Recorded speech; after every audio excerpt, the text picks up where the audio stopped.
Hello friends and my dear countrymen, today on this day I wish you a very happy Independence Day. Well, a country with 5,000 years of recorded civilization and 10,000 years of unrecorded civilization, from the lands of the Ganges, the lands of the Brahmaputra, the lands of the Indus River. We are a country which had the first human civilization in Harappa and Mohenjo-daro.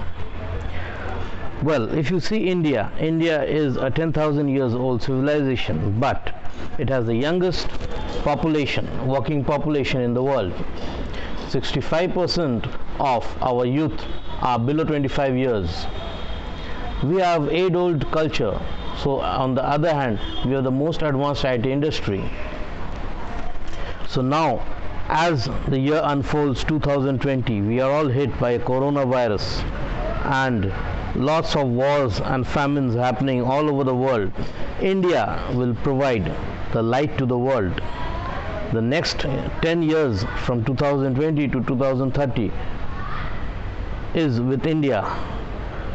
It is the year of India with the leadership of Narendra Modi. So there is a small message I would like to give to my countrymen, not big talk, a small message. That is, see, we can grow 10 times more than India is growing, and it depends on us. An average Indian, if you see, he doesn't like Indian products.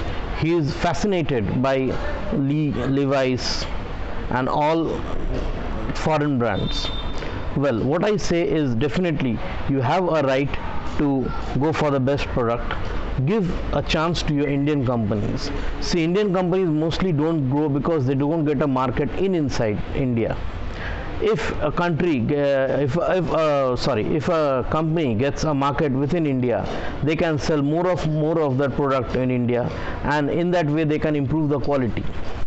A great example would be Reliance, RIL, Reliance Industries Limited. See, Reliance was not in the technology sector, but being of a big size, it is now manufacturing 5G. The 5G technology, which is 4G, which is 5G, which is technology which is going to come. It is Reliance self-developed technology, and once it is success in India, it will be then exported to all the countries all over the world. Similarly, there are many small companies in India, but they are not able to grow because they don't have a market within India. So I would advise my countrymen, be Indian, buy Indian, use Indian products, and give a chance to Indian companies to grow business in India. The moment they grow business in India, they are strong in India. Next phase is they can export outside India. So that is there. Stay safe. Corona is catching up very fast. Stay safe, stay indoors, and a very happy Independence Day.